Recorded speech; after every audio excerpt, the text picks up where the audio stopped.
Ghent is a city built between two rivers, and its architecture will take you back lots of years. It may not be as popular as Brussels or Antwerp, but we promise you that you will be fascinated, and you will remember this city forever.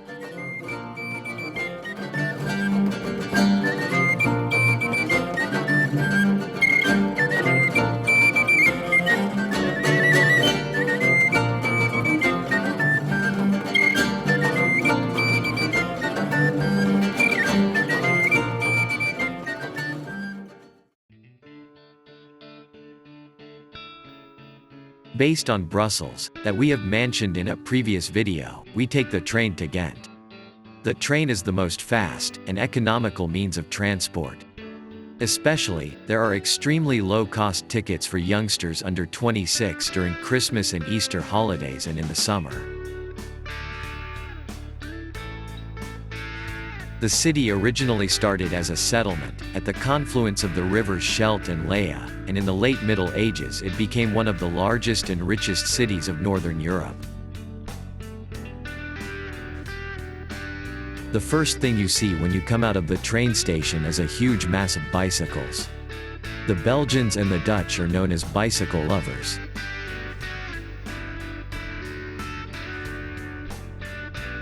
The Citadelpark is a park located between the two rivers of Ghent.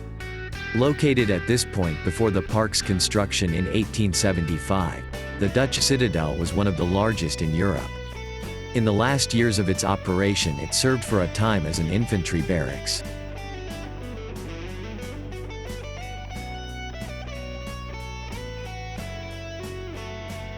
Today this park is the ideal place for those who love nature, since it has 780 trees and some rare species.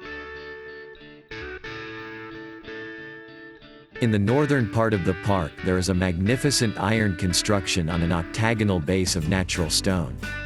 This music pavilion was built in 1885 under the supervision of a famous city architect.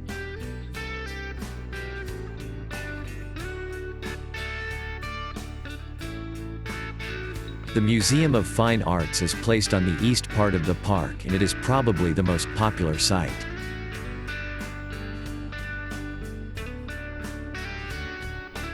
For many years, the economical growth of Ghent was based on both its geographical location, since it constitutes a significant transport point, and its industries. Nowadays, tourism is also an economical source due to the city's well-maintained medieval buildings in the center of the city.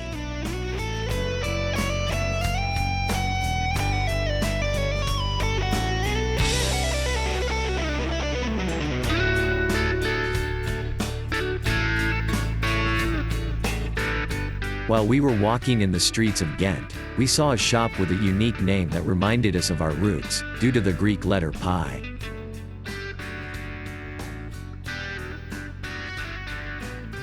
St. Peter's Church is placed on one of the largest squares of the city and it has a huge dome. The church once functioned as an abbey. The term abbey was mainly utilized and spread in the Benedictine era, and it actually means a Christian monastery in the West. The construction of the complex was completed at the end of the 7th century and it has been destroyed at least 2 times. The building had been used as a library and even as a military camp. Now it constitutes a museum and a gallery.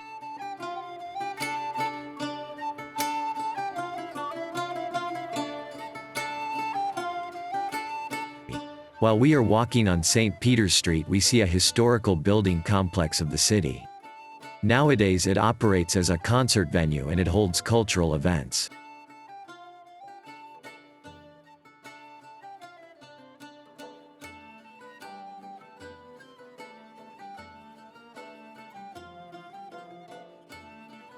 This architectural work of art is a unique meeting place for residents, students and visitors.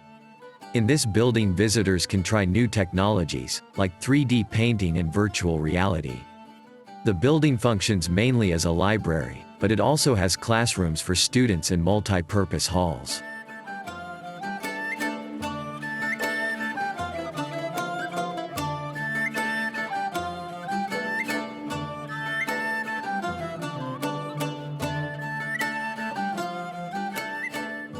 Before reaching the cathedral, we see a sculpture of two famous painters, who were also brothers, to be honored by other people.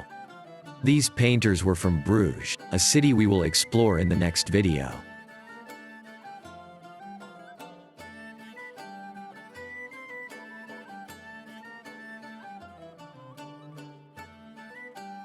Sint Bavo was the patron saint of Ghent in the 7th century, who left his rich and liberated life to become the first missionary in Flanders and France, and then a hermit.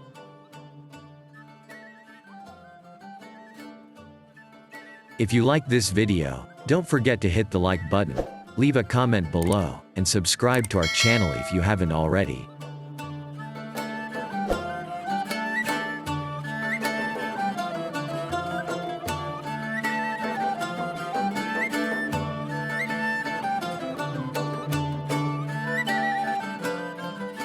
The cathedral is noted for the Ghent altarpiece, also known as the Adoration of the Mystic Lamb, by brothers Hubert and Jan van Eyck.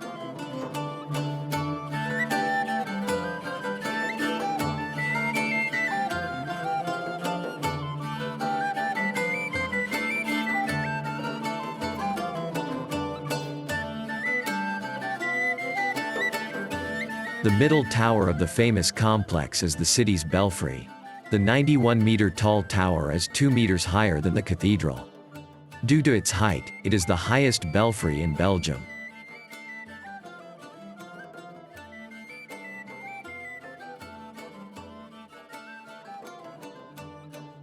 The construction of the building took over 67 years to be completed, and the plans are preserved in the city's museum.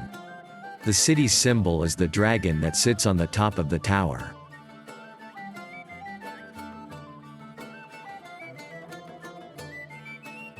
The third building in the row is Sint Nikolas's church, which had been a belfry and a watchtower before the church was constructed.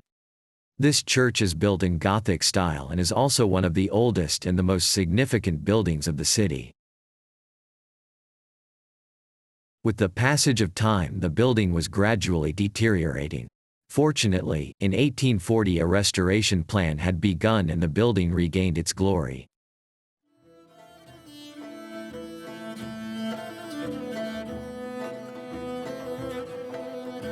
Sint Michael. Either in the morning when we can see everything, or in the night when the lights illuminate each and every building, the most beautiful spot to take pictures is the bridge of Sint Michael. There is a spectacular view from every angle and perspective.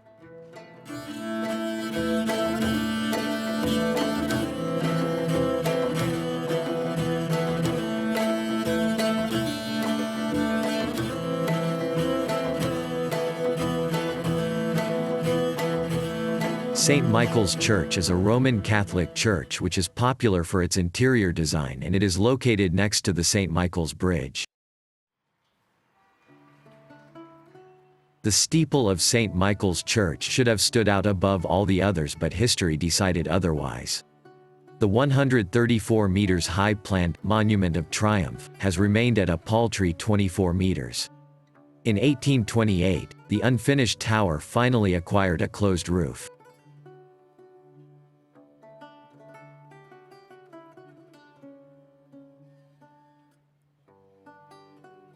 The medieval castle of Ghent dates back to 1180. The Counts of Flanders were living in this castle until 1353. Afterwards, it was used as a court, a prison, a mint, and even as a cotton factory. It was restored in the beginning of the 20th century and now constitutes a museum.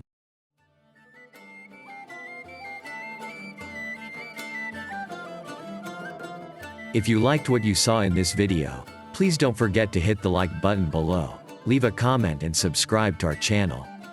Our next video will be about the beautiful city of Bruges, so make sure that you won't miss it.